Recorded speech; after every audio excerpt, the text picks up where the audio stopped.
Hello दोस्तों, स्वागत है आपका करियर्स पैलेट्स के चैनल पे। मैं नीलांजन आज आपके साथ शेयर करने वाला हूँ एक पीओ की सैलरी जिन्होंने 6.5 साल पहले SBI as a PO join किया था।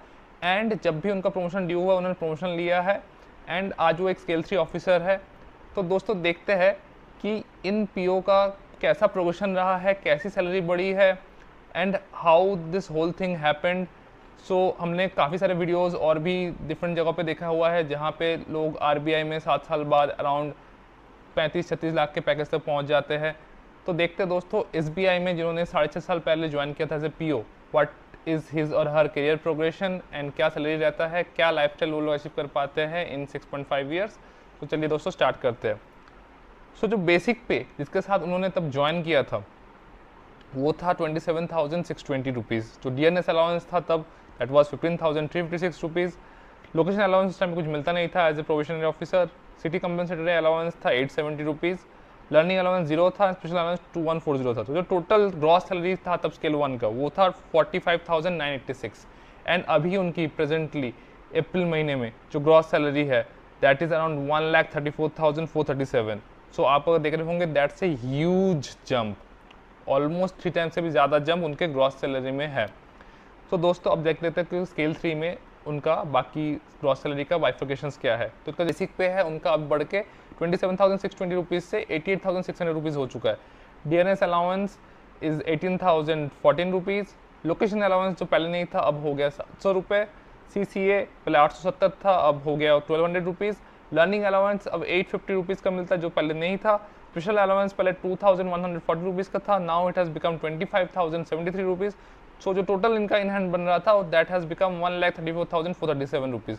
तो अगर हम लोग ईयरली लेवल पे ग्रॉस सैलरी का इनका कंपेरिजन करेंगे 6.5 ईयर्स पीछे और अभी, सो जो डिफरेंस है एंड जो गैप है that will be around huge. And तब था इनका जो टोटल ग्रॉस सैलरी था that was like 5,51,832 rupees and now it has become a whopping 16,13,244। So आप अगर देख रहे होंगे 3x से भी ज़्यादा जंप है on the gross salary front.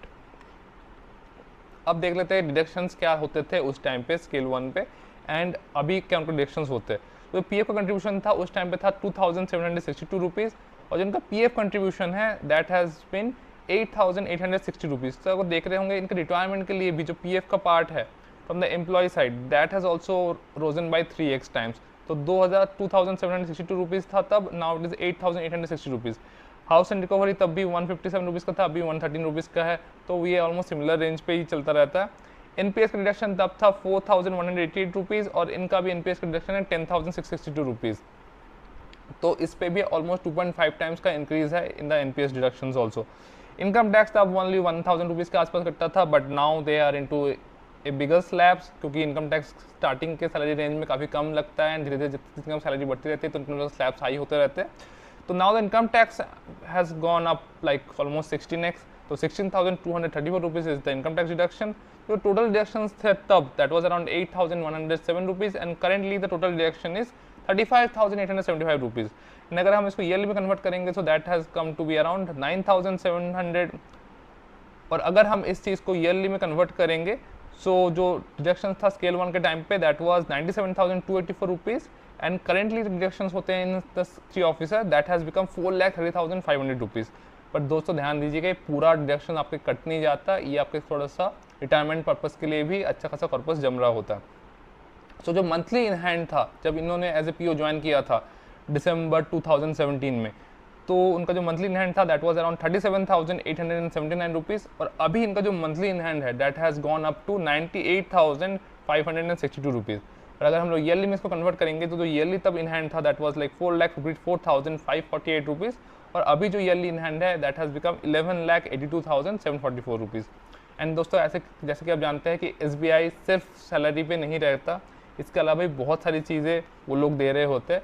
But before we go to the perks let's see कि रिटायरमेंट के पर्पस से तब कितना सेव हो रहा था एंड अब जाके कितना उनका सेव होने लगा है।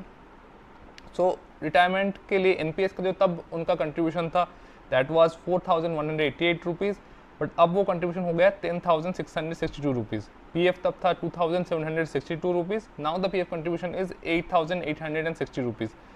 एसबीआई भी आपको पता ही है कि पीएफ सिमिलर अमाउंट पे कंट्रीब्यूट करता है एंड जो एनपीएस है उसमें 10% आपसे कटता है एंड 14% SBI देता है। तो तब की जो NPS की कंट्रीब्यूशन थी from the SBI and that was around 5,863 rupees, and जो PF का कंट्रीब्यूशन था that was 2,762 rupees. Now the NPS contribution is 14,927 and the PF का contribution है that is around 8,860 rupees.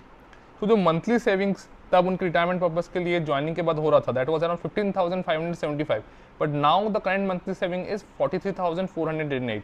Join करने के बाद जो इनका मंथली वाला पार्ट था उसको अगर ईयरली में कन्वर्ट करेंगे so that was becoming 1,86,902 rupees. But अभी जब ये स्केल 3 बन चुके हैं तो इनका जो ईयरली सेविंग का पार्ट है दैट हैज़ बिकम 5,20,896 रुपीज़। सो इधर भी आप देखेंगे दोस्तों तो 2.5 टाइम्स का ज़्यादा इनका जो रेट ऑफ सेविंग्स है वो बढ़ चुका है इन 6.5 ईयर्स। एंड दोस्तों ध्यान दीजिए इन्होंने JIB CIB नहीं क्लियर किया हुआ है, तो अगर ये क्लियर करते तो इनके 3 इंक्रीमेंट और बढ़ता एंड ग्रॉस में एंड रिटायरमेंट पर्पस सब चीज़ों में काफ़ी इंक्रीमेंट दिखने को मिलता।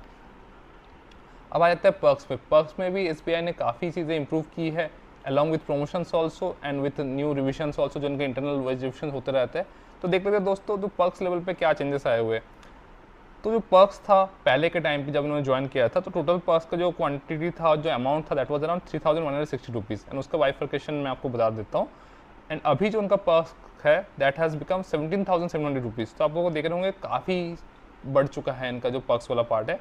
तो मोबाइल और ब्रॉडबैंड के लिए जिन्होंने ज्वाइन करने के बाद उस टाइम पे कुछ नहीं मिलता था, 0 रुपीज़ था, बट अभी जो मोबाइल एंड ब्रॉडबैंड है स्केल 3 बनने के बाद that has become 1,800 rupees.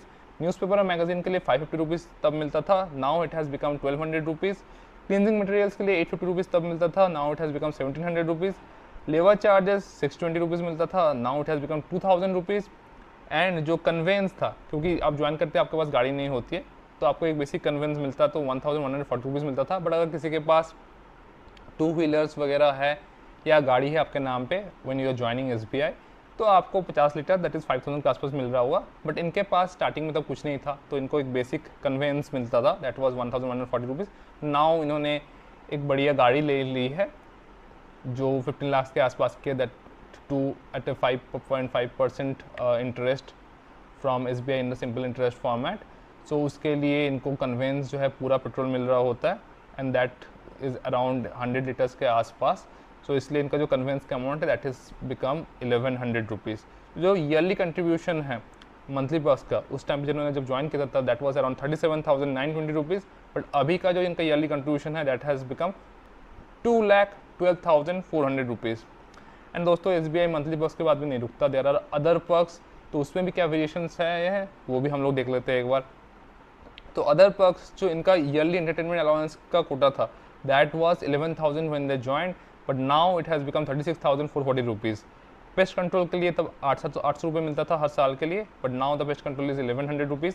Utility items के लिए 3,000 था इनका जब ज्वाइनिंग का पार्ट था, नाउ द यूटिलिटी आइटम्स का जो पार्ट है दैट इज़ अराउंड 4,500। स्पेक्टिकल्स तब नहीं मिलता था but now they can claim spectacles of 8,000 rupees plus GST that can be claimed once in every 3 years. Mobile तब 8,000 का ही एक मोबाइल ले सकते थे दैट कैन बी रीन्यूड और reissued after every 3 years, but now the mobile amount has increase to 18,000 but the year और the amount of time that they need to reuse और reissue it is 2 years only. So 8,000 3 साल के लिए मिलता था, अभी 18,000 मिलता है 2 सालों के लिए। ब्रीफ केस तब 3,000 मिलता था 3 सालों के लिए और अभी जो ब्रीफ केस का अमाउंट है that has increase to 6,000 rupees. Furniture तब इनका जो अलॉटमेंट वगैरह था काफ़ी कम था, 1,20,000 से 1,30,000 के बीच में मिलता था, that is for 10 years period, जिसमें से 5 ईयर्स में आपको 50% आप इलेक्ट्रॉनिक्स आइटम ले सकते हो जिसका रिन्यू साइकिल 5 ईयर्स का था एंड बाकी फर्नीचर का 10 ईयर्स का था। तो this has now increase to almost 2,20,000। So जो इसका ईयरली कंट्रीब्यूशन था पहले 25,000 के आसपास था along with the furniture maintenance and all, now it has become 50,000, तो ऑलमोस्ट डबल हो चुका है फर्नीचर वाला पार्ट में। मंथली लीज तब ये दिल्ली में पोस्टेड थे तो 22,000 के आसपास मिलता था सिटी में, now the monthly lease has become 34,000। तो उसको ईयरली में कन्वर्ट करें लीज वाला part, so previously it was around 2,64,000 and now it has become 4,08,000। LDC तब 80,000 पर हेड का ही मिलता था, इनकी 4 लोगों की फैमिली है तो पर ईयर का कंट्रीब्यूशन आपका 80,000 के आसपास हो जाता है, now it has increase to 1,25,000। Apart from this also दोस्तों जो मेडिकल फैसिलिटीज़ है वो तब भी अनलिमिटेड थी, अभी अनलिमिटेड है, लाइक आपको डॉक्टर्स का ट्रीटमेंट वगैरह, hospitalisation, medicine and everything. But उसमें भी जो आपकी एलिजिबिलिटी होती है वो स्केल टू स्केल डिपेंड करती है। जैसे स्केल 1 में आपका जो डॉक्टर दिखाने की फ़ीस की मैक्सिमम कैप वगैरह होती है वो अराउंड 6700 होती है, बट आप स्केल 3 को 1000 रुपीज़ तक के किसी भी डॉक्टर को दिखा सकते हो। सिमिलरली आपके ऑपरेशन, आपका हॉस्पिटलाइजेशन, हर चीज़ में जो बेड का रेट्स एंड अलग रेट्स होते हैं वो भी काफ़ी इंप्रूव हो जाता है as we promote and as we move further in the career. इसके अलावा जो हाउसिंग लोन था उसका जो तब लिमिट था जब इन्होंने ज्वाइन किया था that was around 70 lakhs, and अभी जो हाउसिंग लोन का क्वांटम है that has become to 1.2 crore. तो दोस्तों अगर हम ओवरऑल सब चीज़ों को जोड़े एंड इसमें मैंने हाउसिंग लोन एंड मेडिकल वगैरह को अभी बाहर रखा है, तो उसके साथ भी जो इनका इनिशियल तब जो पैकेज था C2C था दैट वाज अराउंड 10,67,000 के आसपास, 10,70,000 के आसपास था इनका, और अभी इनका जो C2C हो चुका है 27,20,000 के आसपास ये बन चुका है। तो दोस्तों आप लोग ये देख रहे होंगे कि almost 2.54% and overall package level बढ़ चुका है। और इसमें अगर हम medical and housing loans and बाकी फैसिलिटीज़ को भी जोड़ दें तो it will be easily around 26-27 के आसपास। तो बेसिकली 260% का growth in 6.5 years, this is दोस्तों ह्यूज। मतलब प्राइवेट पे भी बहुत कम लोगों को जो टॉप IITs में हैं या टॉप IIMs में हैं उनको इस लेवल का ग्रोथ 6.5 ईयर्स में मिलता है। एंड अगर आप दोस्तों देखेंगे भी RBI के काफ़ी कंपेरेबल सैलरी रेंज SBI भी प्रोवाइड करता है डाउन द लाइन। अगर आप RBI का भी करियर प्रोग्रेशन देखेंगे तो 7-8 साल में वो लोग भी ऑलमोस्ट 36-37 लाख तक ही पहुंचते हैं, एंड SBI में भी आप 27-28 लाख तक तो पहुंच ही गए हो। मेडिकल वगैरह को जोड़ो तो 30 लाख के आसपास पहुंच जाता है। So it's a very good career progression in terms of SBI। आशा करता हूँ दोस्तों आपको ये कंटेंट अच्छा लगा होगा। अगर अच्छा लगा होगा तो please like, share and subscribe and keep watching. मैं आपके लिए ऐसे ही इन्फॉर्मेटिव और अलग वीडियोस लाता रहूँगा। प्लीज़ लेट मी नो और किस तरह के वीडियोस मैं ला सकता हूँ सो दैट आप लोगों को ये इन्फॉर्मेटिव लगे एंड आप लोगों को इससे हेल्प हो। Thanks a lot, all the best, bye bye guys.